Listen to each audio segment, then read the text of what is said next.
I acknowledge the traditional custodians of this great land. I pay my respects to their elders, past, present, and future, and to other Aboriginal elders of other communities who may also be watching this video.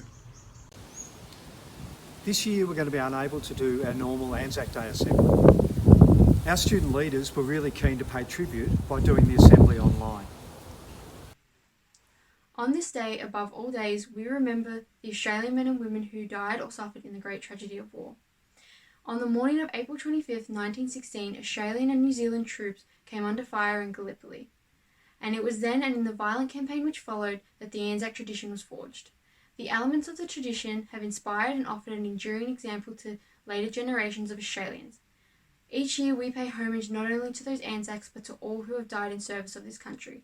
They enrich our nation's history. Their hope was for the future of mankind, and we remember with pride their courage, their compassion, and their camaraderie.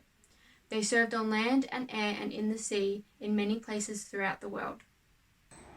Not only do we honour the memory of those Australians who have fallen in battle, we share the sorrow of those who have mourned them and all who have been the victim of armed conflict. On this day we remember with sympathy those Australians who have suffered as prisoners of war, and those who because of war have had their lives shortened or handicapped. We recall staunch friends and allies, and especially those of the first Anzac Day. May we and our successors prove worthy of their sacrifice.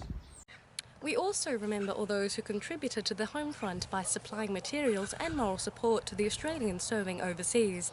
Their sacrifices made by families who cared for their loved ones who returned home with physical injuries and mental illness should also be remembered. For them, the effects of war often lasted for decades. Their work was usually carried out in the privacy of the family home, and they received no public recognition or reward. For historian Charles Bean, the word Anzac stood for reckless vulva in a good cause, for enterprise, resourcefulness, fidelity, comradeship and endurance that will never own defeat.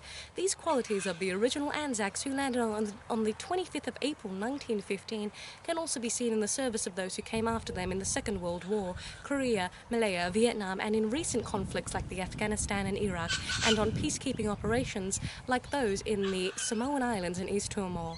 Anzac Day is a day to remember all those who have landed in the Australian Armed Forces for more than a decade. They shall grow no old, as we that are left grow old. Age shall not weary them, nor the years condemn. At the going down of the sun and in the morning, we will remember them. We will now observe a minute's silence.